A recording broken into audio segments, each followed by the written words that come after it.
Hello, this is Scott Jentz. Welcome to Sandbox Stories.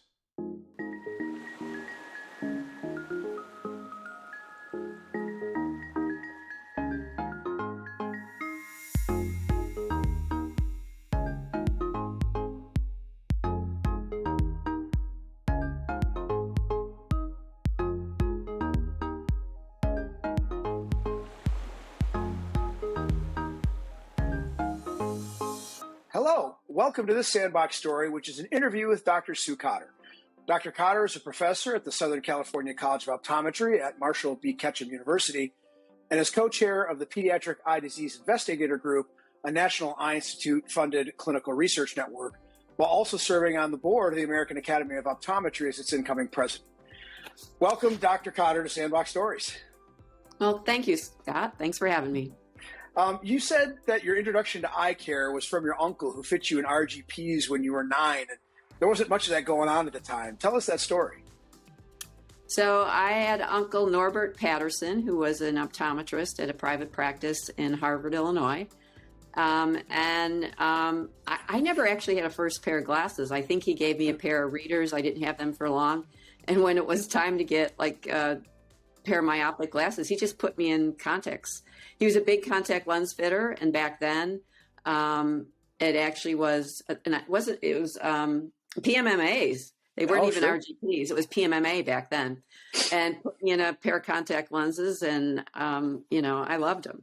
And I don't even think I had a pair of backup glasses, to tell you the truth. Did you end up getting so motivated through that experience that kind of drove you toward optometry? I don't really recall a moment of recognition or anything, but I think it was always in the back of my mind. I'm sure it was influential because he's the only optometrist I knew. He provided all my eye care, and at an early age, I'm sure I was the only one in the entire school that had a pair of contact lenses back then, and so I think so. It was important to me, and I don't even think I'd love to go back and see how myopic I was. I probably was, a low myope, but it made a big difference to me. And I was in these PMMAs until my residency, and that's an interesting story because the contact lens department decided that PMMAs were no longer in. You should be wearing healthier contact lenses, RGPs, and they switched me out of them, and then I could never wear contact lenses again. So yeah, I never wore contacts again. When I got into practice, it was about that time, and there were a lot of people who had hard lenses, and when they got to gas permeable lenses, they couldn't do it. No, they'd all get all cruddy, and and I was one of these people. People get grossed out by it, but I wore them 24/7, just about. I didn't sleep in them. But, if you had a really long day, I was in my contacts a really long day. And I used to use dish soap to clean them. And, and I was one of those people who would, stick them in your mouth and put them back in. It sounds gross, but I did it for years. Never had any problems. Always had wonderful visual acuity. I've never had visual acuity like I had with those lenses ever since. How about cleaning them with popcorn salt? That was the thing. Oh, I don't remember popcorn salt. So you went to Illinois College of Optometry before this residency. Did you intend on going in practicing optometry or becoming an educator?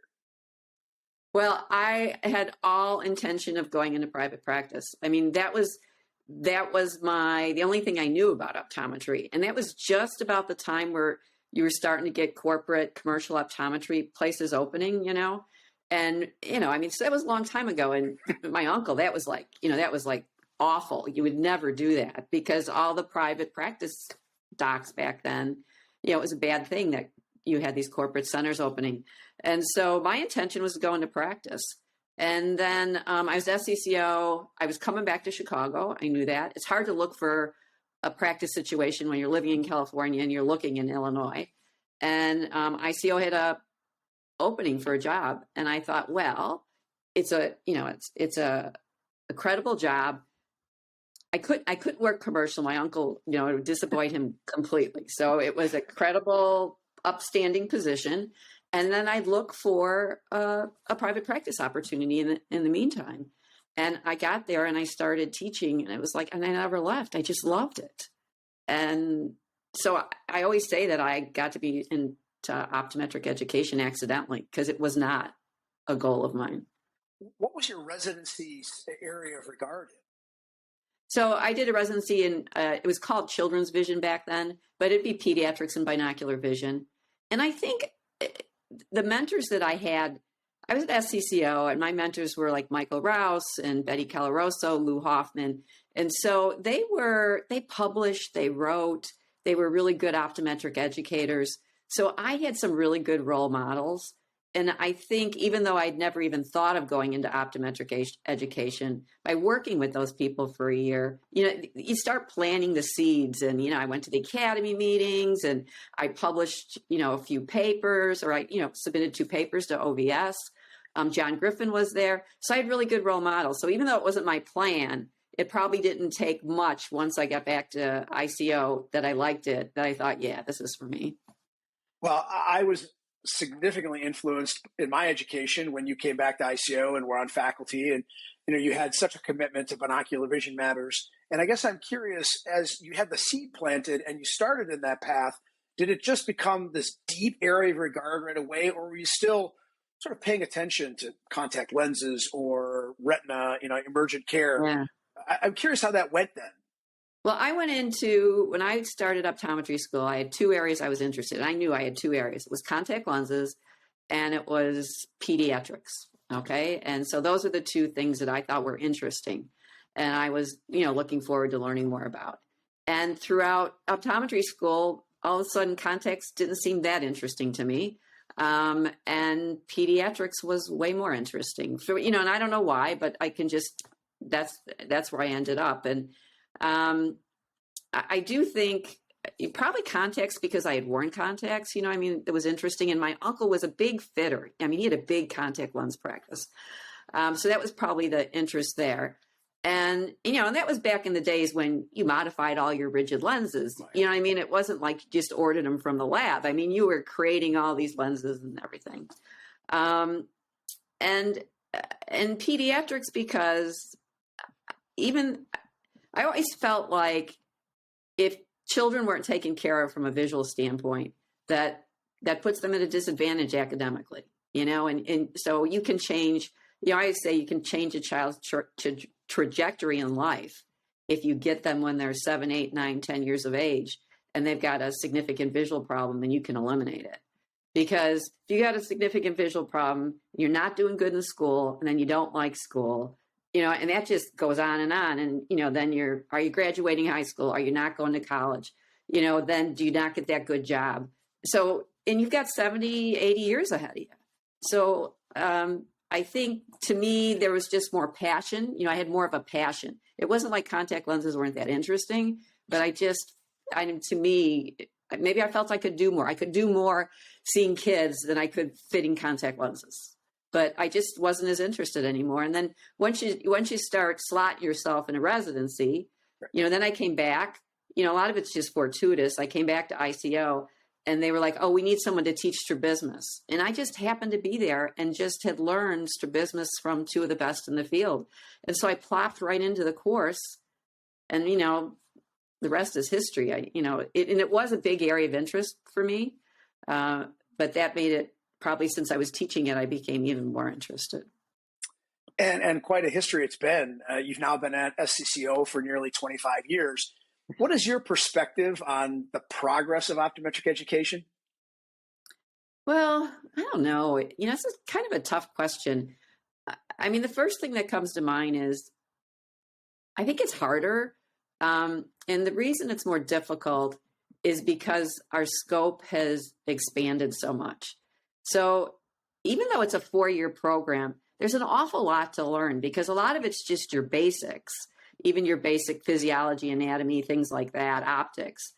And then from a clinical standpoint, I really, I'm going to jump ahead, but I really admire people who do everything in their practice. How do you even keep up with it? I can't barely keep up in my little narrow row, my slot that I'm in.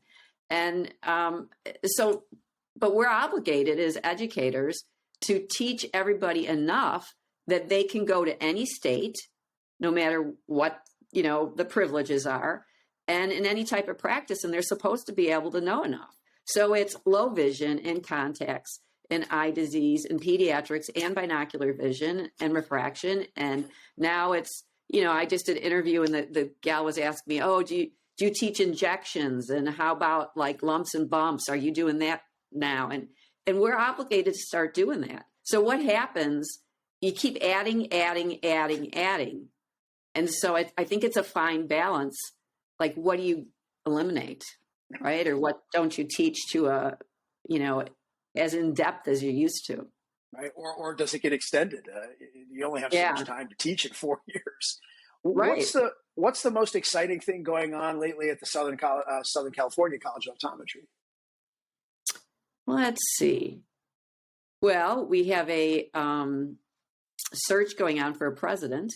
So of Marshall B. Ketchum University, Kevin Alexander is retiring.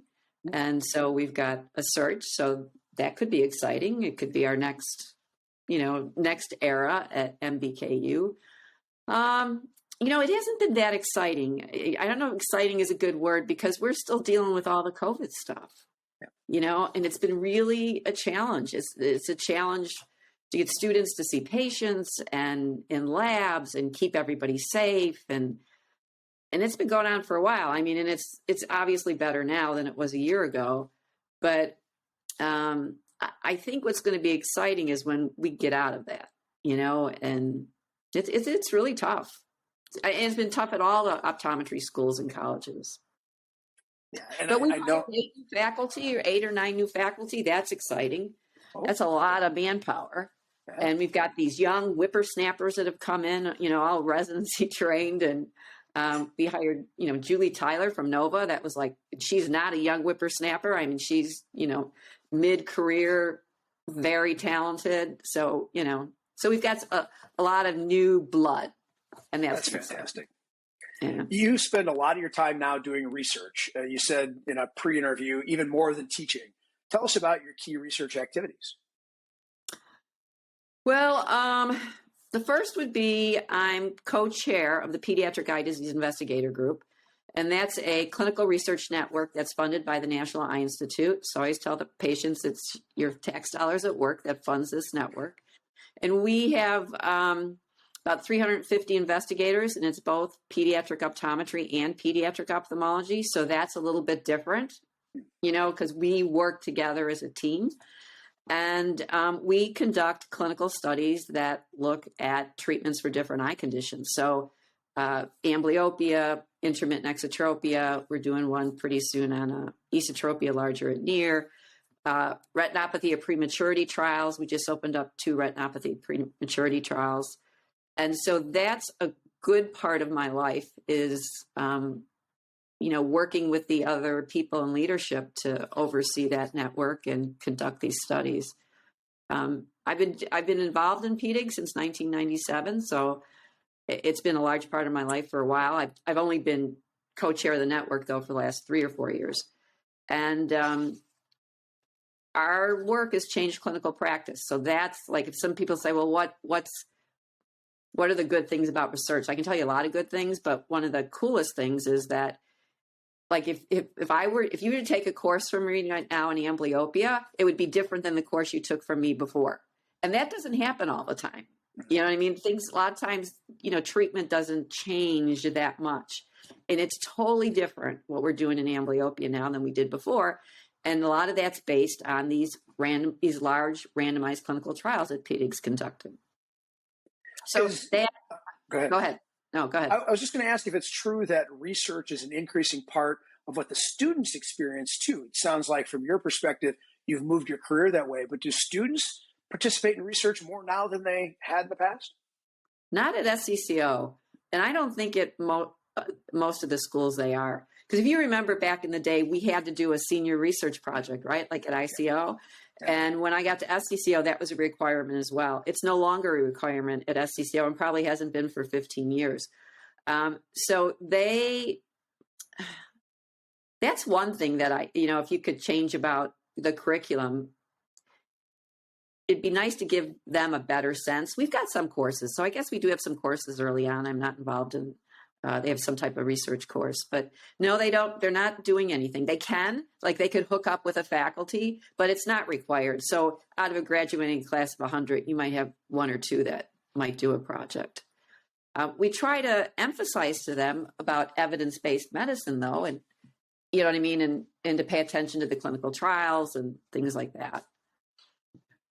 As you see young people moving through their educational arc and they get toward the end, is it obvious to you which ones might move into academics? You know, that they're talking about residency and they're thinking about clinical education, talking about, you know, practical education, talking about research. Is that obvious to you as an educator? Yeah, it's an interesting question because I don't think all the times it is obvious. I think it's the same as it was before. Most people come into optometry because they want to see patients. Do you know what I mean? They want to see patients, and that's the way they end up there. And I've always felt I used to be like, if people were interested in residencies, they came to me and talked to me about it. You know, I'd be a big cheerleader and tell them about it, but I didn't like go after them. And I think that that's not the best thing to do. You know, you have to kind of look for those shining stars or, you know, people that you think might fit that role really well and talk to them, because a lot of them, they just have never thought about it, you know, because their experience with optometry was their local optometrist, you know, or the optometrist they went to, and they're looking at the clinical practice of optometry. And yet many of them will make good educators. And it's really important because we've got this whole slew of these really senior educators retiring now. And if we're not feeding the pipeline, I mean, that's optometric education. So we really I think we need to start tapping people on the shoulder and saying, you know, just think about this now, you know, or maybe be involved with me on something. But otherwise, if you just kind of let them go, most of them just go clinically, they'll do a residency, and then many of them will go into a practice, some type of situation. And the same thing for PhDs. So our OD, you know, our vision scientists and the people that have OD PhDs, we've got these, you know, fabulous, you know, people that are retiring or have just retired, you know, like Larry Tybos at IU and Cliff Shore at Berkeley. I mean, all these, you know, phenomenal researchers. Well, we got to feed that pipeline and encourage people not just to do residency, but also to do a PhD as well and go into optometric education. It's an interesting light bulb moment for me. I mean, I think first year and second year students should probably get a little bit of insight, not only about what practice management is like, but what a career in education looks like. I just don't think that the schools and colleges have necessarily thought of it as an overt action, but it sounds like the need is starting to grow. Yeah, and we're talking about it. I mean, like even at an academy level, we're talking about it. And we just also, it's going to be our centennial, and we took a large amount of money, like $100,000, and or putting it into, maybe it's more than that. Maybe it's $1 million. It's a lot of money, but we funded some Azelle fellowships, which are fellowships for researchers, like in graduate school, and then a program that helps. It's a big chunk of money, like 15,000 or 20, something like that, for people that are going from being an optometrist into a PhD program, because it's a tough transition because you're finishing optometry school, you've got a lot of debt, and then to go into a PhD program, you didn't get paid very much in a PhD program. So for some people, it's hard to do that. And so this is kind of like some bridge funding to maybe encourage some people who would need that in order to get them over the hump. So it's a great commitment. Yeah. So I think we really got to be, as a profession, cognizant of this. You know, when all these great people are retiring, we need to feed that pipeline because we need our research. If we don't have our research, then, you know, we're like a trade. You know, it's a trade, not a profession. Yeah. You mentioned pipeline earlier. I'd asked you, what are some cool things you've done in places you've been? And you've been on a lot of different parts of the planet. You've also been underwater. Can you tell us a few of those stories? So I'll tell you the underwater one. When I was in undergrad, that's at Loyola, and that's north side of Chicago, the coach, he was the swim coach and the water polo coach, was also really big into scuba diving. He was a PADI instructor.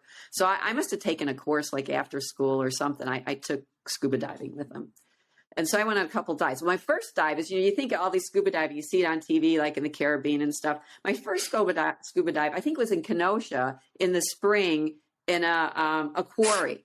And it was the coldest I've ever been in my entire life, like in April or May or something like that in a quarry. So that was my first, which is completely dark, right? You're in a quarry, it's dark. That was my first dive. Probably my second or third dive was a night dive in Lake Michigan with the same gentleman. And I don't know, like you kind of, I really like this guy and, I'm trying to be brave and all that. But we went on a night dive and went out to, in the lake, they've got abandoned water filtration plants. So they're big buildings and people used to live out there. So there's intake pipes that, the water used to either going out or in, however it worked. So we swam through the pipes and then came up in this building and walked around. I'm claustrophobic. And I'm telling you, that's probably one of the scariest things I've ever did. But, you didn't want to look like a wimp, right? And what are you going to do? It's nighttime and you're underwater. It's not like you can change your mind and leave. So that was an interesting one for me. But it was terrifying.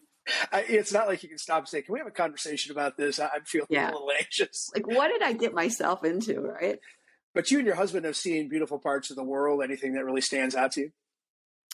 I got my favorite countries, and I love South Africa.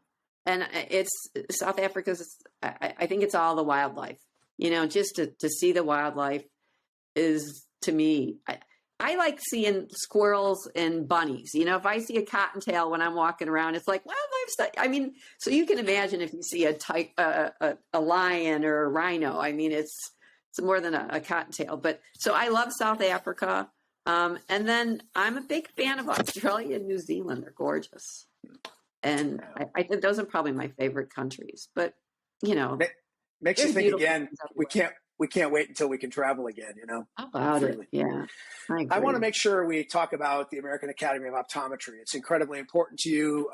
I remember in my time again at ICO, you convinced a number of us as third and fourth year students to go to a meeting.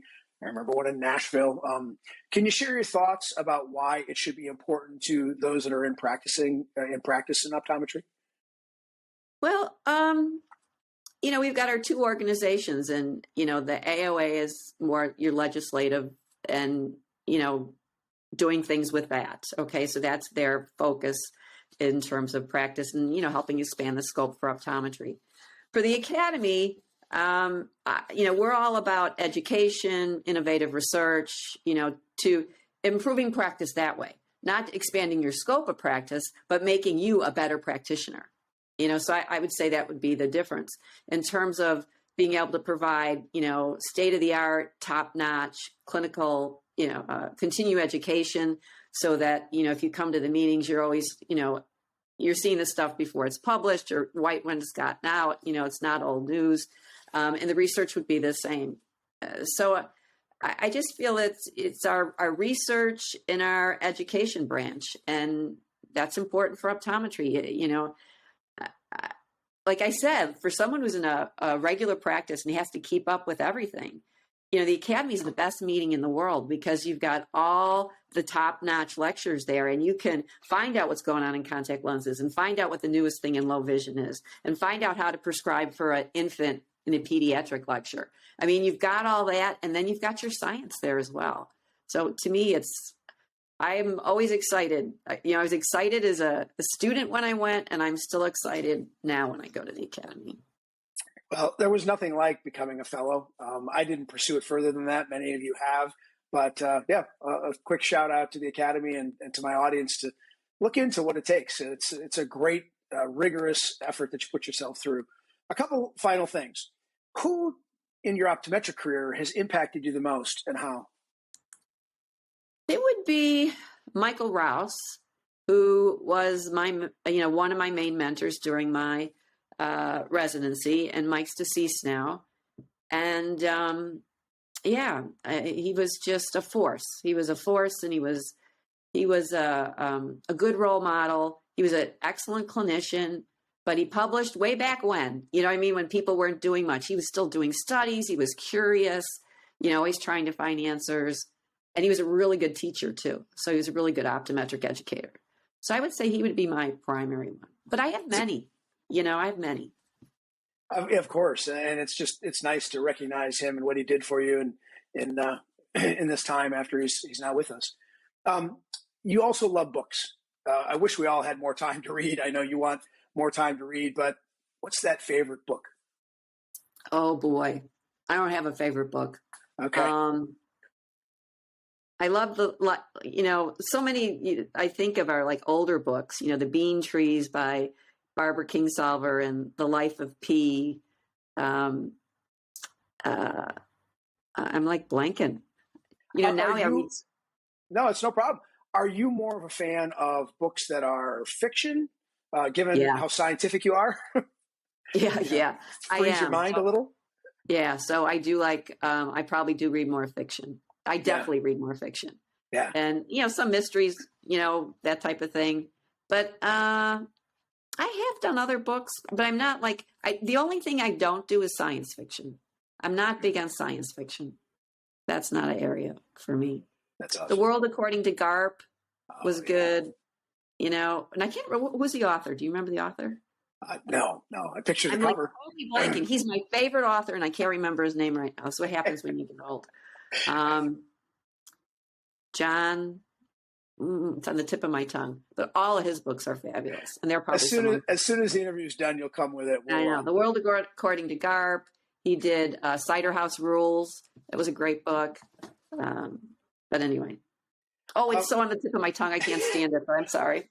Well, I know a way it'll come to you. I'll ask you one last question. What's that bit of advice you'd give to a practicing OD who is plugging along center of the fairway, and you know, you've got a different perspective on the patient care arena, and you know what academics doing? What's that advice to the mainstream audience that taps into Sandbox Stories? I don't understand your question. Say that again. What is the advice you have to a doc that's in regular private practice, sort of mainstream practice, given you have a unique perspective, right? You're not in practice like that. You come from academics and research. Do you have any advice for, you know, the average practicing doctor that comes from your years of experience in academics about how to practice, where to focus, things to add or subtract out of their day? Well, I think it's important to remain curious and keep up, because I think it's hard to keep up. So to me, that would be a challenge, but I think it's the good folks rise to that challenge, you know, and keep up. The other thing is that it's okay if you don't know everything. I think some people have a hard time, how do I say that? A hard time admitting that or telling a patient that. And I find that when I tell patients that, you know, sometimes I've told patients and said, you know, this is a really hard case and I'm not so sure, but I've got, you know, so-and-so I know, you know, Bruce Wick in Houston, and I can call him and talk to him. And so I'm going to do that before our next appointment. And that always goes over good. Nobody ever thinks less of me. The patients always feel like, oh, she's calling an expert. You know, she's going to talk to somebody. But I think some people, it's like if they don't do it or they don't understand it, they don't want the patient to know, or they don't want to co-manage. And so that's one thing I think that optometry hasn't been very good about, is co-managing patients. Do you know what I mean? Me sending you the complicated contact lens fit that I can't do, you know, and working like that. So that would be my advice. More interprofessional, you know, more referrals amongst ourselves, I think. That I'm glad I asked the question a second way, because that was genius, right? Remaining curious, having some self-awareness of what you know, and really think about the patient's perspective. If a doctor says, I'm not sure, but I'm going to call one of my colleagues who is an expert and we're going to put our heads together, they're not looking at you as insufficient. They're saying, I've now got another brilliant mind thinking about me. Right. That's fantastic. And that's really often what happens in the colleges, isn't it? In their academic settings. Yeah, sure. You have those resources at hand. Yeah. Yeah.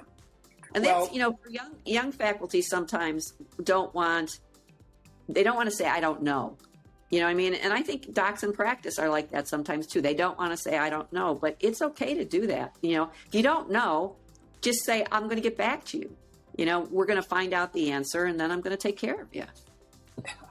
Well, I thank you very much, Dr. Sue Cotter, for joining me on Sandbox Stories. I appreciate your positive impact on my educational career and also for you sharing of yourself to record this for others to listen. I really appreciate you being here. Well, long time no see, and it was great to see you, Scott. Thanks. And to the audience, thanks for attending. And until my next Sandbox Story, be great at all you do. Bye-bye.